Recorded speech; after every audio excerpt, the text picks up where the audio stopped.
He likes to pee outside. That, like, it's a whole bathroom in the house.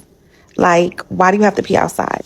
Hello, Charlie. In today's video, I have an African American or Black American sharing what she wished she knew before marrying a Ghanaian husband. And also, I have a Kenyan journalist who came to Ghana when Rawlings was president, and he's sharing his experience during that time. Let's go into the videos, watch. Don't forget to like, don't forget to subscribe. Okay, so I thought it'd be funny to do this video. Things that I wish I knew before I married an African man. Okay, the culture shock do be real, y'all. Like, I'm not even gonna lie. Like, it's starting to get a little bit better. But sometimes I just be looking at my husband, and I wouldn't say necessarily it's disgust, but it's just certain things that he does that is just like a major culture shock for me. And I'll give you guys an example, okay? He likes to pee outside. That, like, it's a whole bathroom in the house. Like, why do you have to pee outside? So yeah, that's one of the things that really like shocked me every time he does it. So another one is like respect is really big in the culture. You know, as you can tell, like some of them, they'll be like, please, you know, like an elder is really important. You know, you stand when an elder walks in the room, you know, you greet.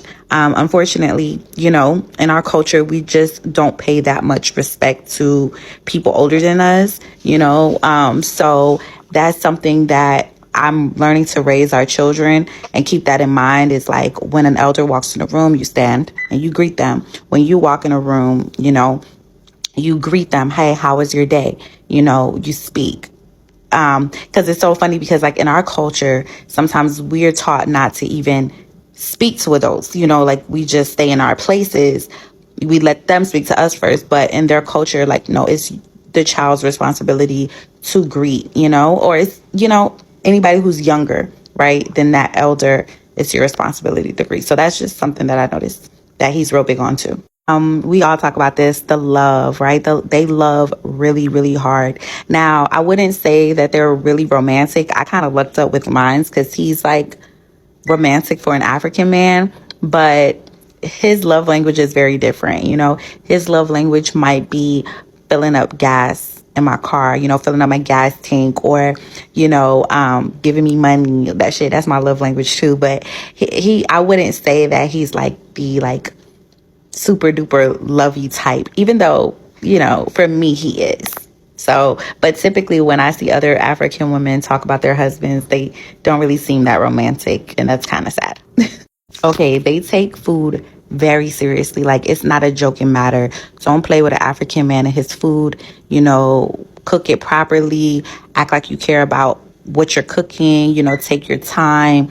Like, my husband's very particular, as y'all can tell, about what he eats. And it has to be tasty and spicy.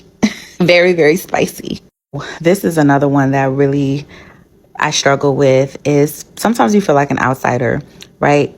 My husband is like very popular in his community, and he gets 1,000,001 calls all day, and they're laughing and chale, speaking airway. And sometimes I do feel like an outsider, and it's because of the language barrier, which, you know, I'm really trying to do my best to pick up on the language. He really tries to teach me, but it just does not stick.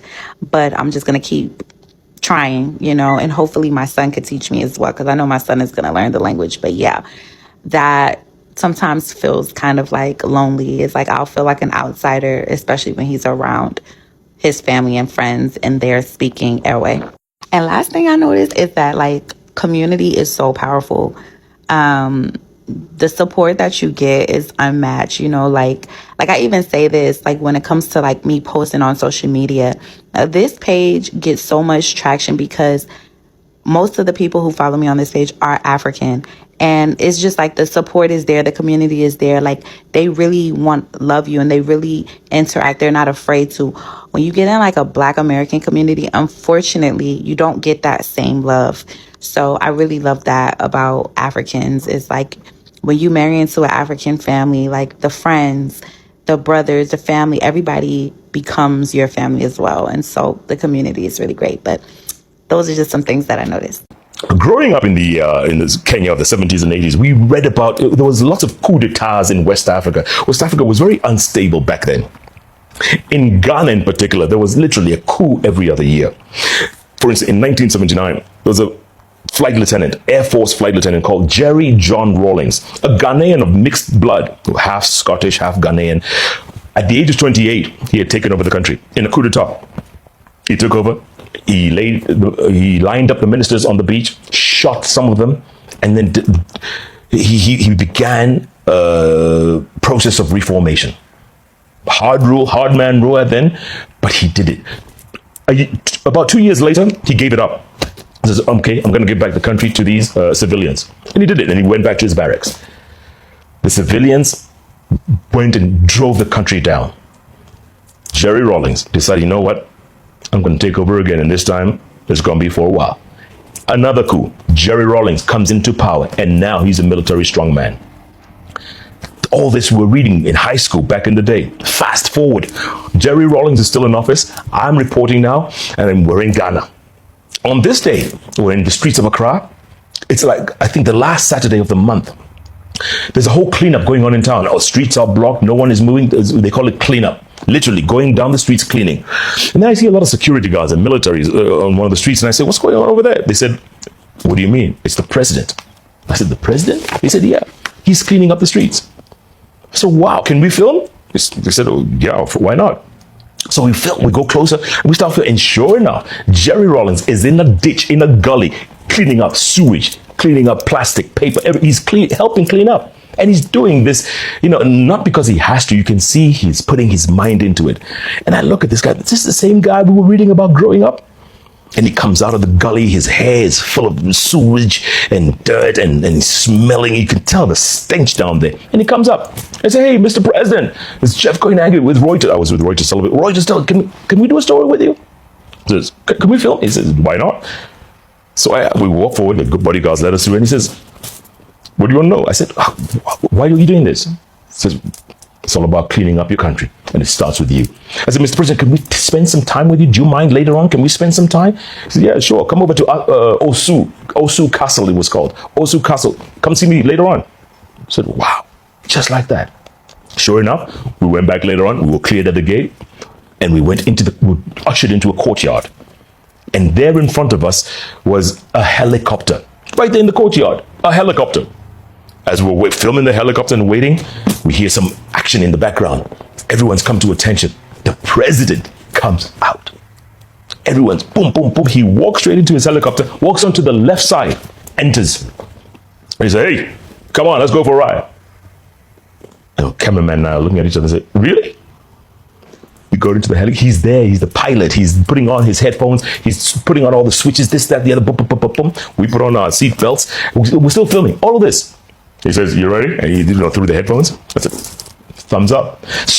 Helicopter lifts up. And we fly out of the castle into the Atlantic Ocean, going out into the interior. Unbelievable. I'm flying here, being flown by a president of a country, a president that I grew up knowing, literally reading about.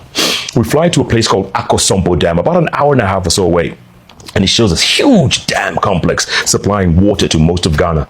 We fly around there and we're talking, and we can talk through the headphones. And then we come back. An hour and a half later, we land. He does all the post-flight, whatever, switches off the helicopter. And we follow him. He goes into the castle. They bring him a glass of water, and we're sitting there overlooking the Atlantic. I said, Mr. President, you've been in power now, what, from 1981 to, was it almost 1990? It was about 18 years. And he's about to give it up. He says, yeah, it's enough is enough. We have to move on. And it's a democracy now. These are different days from the 70s and 80s.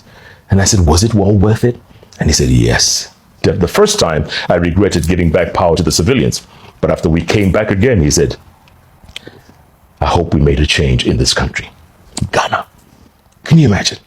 Actually, seriously, this African American or Black American, this thing that she's saying about her husband peeing outside, it's not like they've gone to town and the husband wanted to pee and he decided to do it outside. She's saying even when they are in the house, the husband just chooses to pee outside. And I'm like, man, I don't need any different. I say, we in your culture there. You know, because this one there. Comment in the comment section and let me know as a Ghanaian, because Charlie, this one, nah, I'm not sure. And also, she spoke about respect, and respect, we all know in the Ghanaian culture, respect is a big thing in Ghana. Ghanaians don't joke with respect, so it's something that is part of the culture. Every foreigner that has visited Ghana knows this, so it's not something new like that, And listening to this Kenyan journalist, Charlie, he had a personal experience with Jerry John Rawlings, and I really love the story. Sometimes it's nice hearing some of these stories from some of these people, and it's really refreshing. I don't know how he felt at that time, but from the way he's speaking, clearly it was a special experience for him coming to Ghana and having to interview Jerry John Rawlings and Charlie. It's so nice. Thank you so much for watching.